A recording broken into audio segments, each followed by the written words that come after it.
Assalamualaikum warahmatullahi wabarakatuh. Selamat berjumpa lagi di Zenda Education. Silakan untuk menyimak tayangan ini, silakan Anda untuk like atau subscribe. Baiklah, untuk kesempatan ini kita akan membahas kabar terbaru dari Kementerian Pendidikan dan Kebudayaan tentang peningkatan kompetensi peserta didik melalui asesmen kompetensi minimum.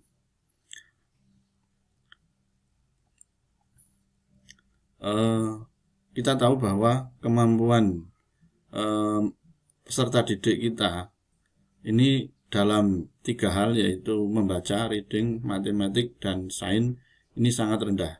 Terbukti dari ranking di sini Indonesia berada pada posisi bawah. Boleh dikatakan posisi bawah ini, ya, kemampuan reading, matematik, dan sainsnya berada pada 371, 379, 396. Jauh di bawah negara-negara lain. Ini skor Indonesia di PISA 2008, yaitu kemampuan membaca, kemampuan matematik, kemampuan sains. Ini pada PISA 2018 dilakukan oversample provinsi DIY dan DKI. Hasil menunjukkan skor membaca DKI dan DIY sejajar dengan Malaysia dan Brunei. Namun hal ini juga menunjukkan disparitas mutu yang lebar di Indonesia. Mungkin untuk daerah-daerah lain, Indonesia berada jauh di bawah provinsi DIY dan DKI. Kelemahan pada literasi membaca, ternyata setelah dilakukan survei, hasilnya 4,33% menjawab dengan benar. Sedangkan negara-negara lain berada di atasnya, seperti Singapura, Thailand, Malaysia, Vietnam. Kemudian kelemahan siswa pada literasi sains. Ini contoh soal literasi sains, jadi ada studi kasus, kemudian ada paparan data siswa untuk memberi solusi penyelesaian masalah. Ini kemampuan kelemahan siswa pada literasi sains, 5% menjawab dengan benar.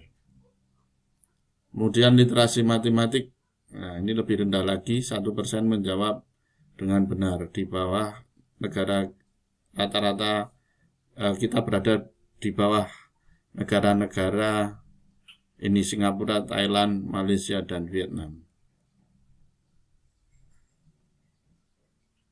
Kemudian ini adalah paparan-paparan yang menunjukkan kelemahan peserta didik masyarakat kita. Kemudian kebijakan Merdeka Belajar ini kaitannya dengan USBN, UN, RPP, dan PPDB. Ini sudah dilakukan perbaikan-perbaikan, bahkan mungkin ada penggantian-penggantian. Seperti misalkan RPP yang dulu banyak, sekarang diperbolehkan ya 1 lembar. Kemudian ini AKM dan UN. Nah, ini bedanya. Tahun 2020 UN akan dilaksanakan untuk terakhir kalinya. Tahun 2021 UN akan diubah menjadi asesmen kompetensi minimum dan survei karakter. Jadi ini diganti dari UN menjadi AKM, asesmen kompetensi minimum, yang meliputi literasi, kemampuan bernalar tentang dan menggunakan bahasa, kemudian numerasi, kemampuan bernalar menggunakan matematika, karakter, misalnya pembelajar, gotong royong, kebinekaan, dan perundungan. Ini melalui penilaian-penilaian terutama dari para pendidik. Dilakukan pada siswa yang berada di tengah jenjang sekolah, misalnya 4, 8, dan 11. Kelas 4 SD, kelas 8 SMP, kelas 11 SMA. Sehingga mendorong guru dan sekolah untuk memperbaiki mutu pembelajaran. Jadi bedanya setelah ada AKM nanti guru dan sekolah untuk memperbaiki mutu pembelajaran dan tidak bisa digunakan untuk basis seleksi siswa ke jenjang selanjutnya. Mengacu pada praktik baik level internasional seperti PISA dan TIMSS. Apa itu asesmen kompetensi minimum? Kata minimum mengacu kepada tidak semua konten di dalam kurikulum diukur di dalam AKM. AKM akan mengukur keterampilan dasar, yaitu literasi dan numerisasi, kemampuan bernalar tentang teks dan angka. Kompetensi tersebut dibangun dari jenjang dasar sampai menengah dalam satu learning progression. AKM berbentuk survei dengan sampel siswa kelas 5 SD, 8 SMP, dan 11 SMA. Tidak melaporkan hasil individu siswa, namun laporan agregat. Jadi keseluruhan dari siswa dalam satu sekolah yang berfokus pada peningkatan internal dari waktu ke waktu, bukan komparasi antar kelompok. Komponen AKM, asesmen nasional, AKM nasional, literasi dan numerasi siswa, survei karakter, aspek terpilih dari 6 profil pelajar Pancasila. Kemudian surveinya pada siswa. Survei lingkungan belajar, aspek terpilih dari model sekolah efektif, siswa, guru, dan kepala sekolah. Instrumen asesmen nasional dan informasi yang dihasilkan. Murid, AKM, literasi, numerasi, survei karakter, hasil belajar kognitif, hasil belajar sosial emosional. Kemudian responden yang kedua, guru dan kepala sekolah. Ini mengenai survei lingkungan belajar. Kemudian informasinya adalah karakter input dan proses pembelajaran. Jenis AKM numerasi dan literasi. AKM nasional kelas 5, 8, dan 11. Mengukur kinerja atau mutu sekolah. Kemudian administrasi terstandar. AKM kelas awal SD dan akhir SMA. Mengukur hasil belajar siswa. Formatif, alat untuk teach and the right level. Administrasi tidak terstandar. AKM sertifikasi kelas 12. Mengukur hasil belajar siswa. Administrasi terstandar. Kemudian perbedaan asesmen dan asesmen 2021 dan sebelumnya. Hal yang diukur. Kalau ujian nasional, capaian pada kompetensi kurikulum berdasarkan mata pelajaran. Kalau ini AKM, capaian kompetensi pada literasi membaca dan numerasi. Kemudian karakter siswa, dan yang ketiga gambaran lingkungan belajar. Target pengukuran, kalau dulu kelas akhir, yaitu kelas 9 dan 12, sekarang kelas 5 SD, 8 SMP, dan 11 SMA. Mode asesmen komputer dan kertas pensil, sedangkan kalau AKM adalah semuanya harus menggunakan komputer, piranti komputer. Metode asesmen fixed test, sedangkan ini multi-stage adaptive test, artinya tidak hanya pilihan ganda saja. Pelaporan individu dan agregat di satuan pendidikan secara wilayah, sedangkan ini AKM pelaporannya satuan pendidikan dan agregat wilayah. Fokus laporan, pemetaan dan perbaikan pembelajaran, sedangkan ini perbaikan pembelajaran serta peningkatan lingkungan belajar yang kondusif. Kemudian kebutuhan pengakuan kompetensi individu secara otomatis diperoleh dari asesmen nasional. Sedangkan ini peserta didik kelas 12 yang memerlukan akan mendaftarkan diri untuk AKM individu atau siswa. Lini masa, nah ini penting. Penyiapan, ini AKM disiapkan di tahun 2020 sampai akhir 2020. Kemudian Februari 2020, AKM individu kelas 12 untuk pengakuan kompetensi. Hanya bagi peserta didik yang memerlukan opsional, gladi bersih, AKM, SK, dan SLB. Kemudian minggu ketiga Maret, AKM nasional survei karakter serta survei lingkungan belajar untuk kelas 11.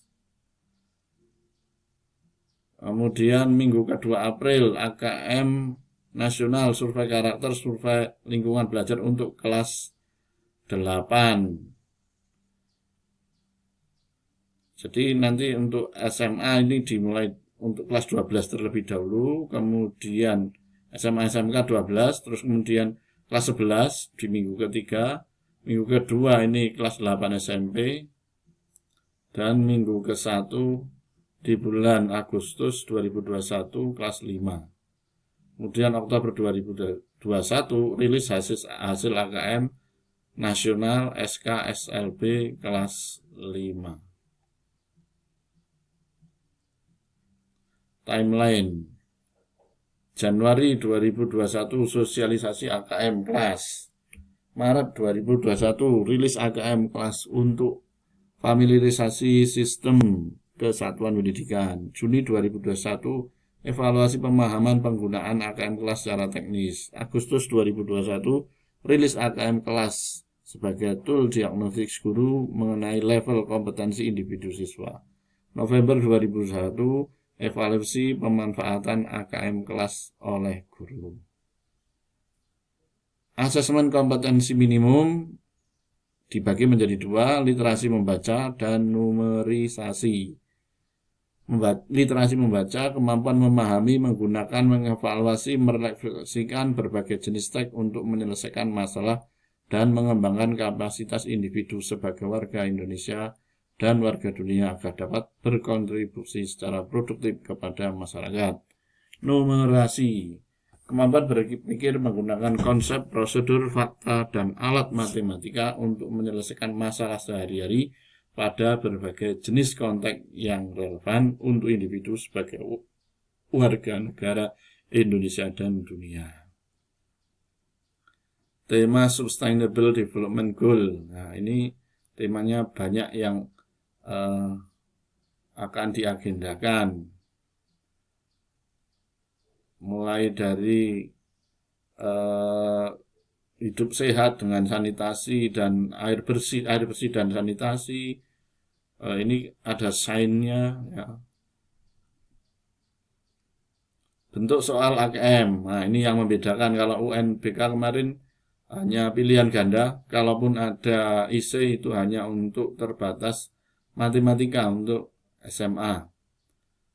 Kalau AKM objektif, pilihan ganda hanya satu jawaban benar. Kemudian pilihan ganda kompleks, jawaban benar lebih dari satu. Artinya ada grade. Kalau jawaban sempurna misalkan nilainya 4, jawaban kedua, benar kedua 3, 2, dan 1. Jadi jawaban benar lebih dari 1. Kemudian menjodohkan isian singkat, angka, nama, benda yang sudah fix. Jadi nanti komputer akan membaca dengan kata kunci. Kemudian non-objektif atau isai. Jadi bentuk soalnya lebih bervariatif dibanding dengan UNBK. Komponen AKM, konten, numerasi, dan literasi. Ini ada konten, proses kognitif, dan konteksnya. Contoh soal. Nah, ini contoh soal. Ini menggunakan studi kasus, menggunakan data, ya, menggunakan data berupa angka dalam tabel, data berupa grafik.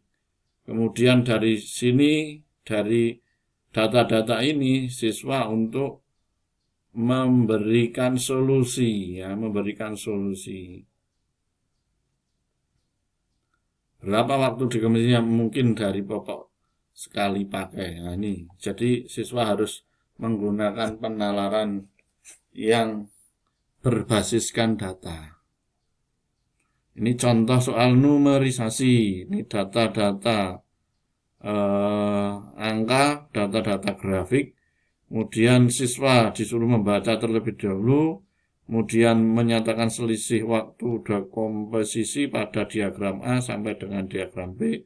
Pernyataan tersebut dikoreksi oleh gurunya. Manakah koreksi yang benar dari guru tersebut? Nah, ini disuruh membuat kesimpulan berdasarkan data-data. Jadi soalnya lebih bervariatif dan lebih menggunakan penalaran berbasiskan data. Ini juga contoh soal yang berbasiskan data. Nah, kemudian nah ini Seorang siswa akan menggabungkan data waktu dekomposisi sampah organik dan anorganik menjadi sebuah diagram batang. Ibu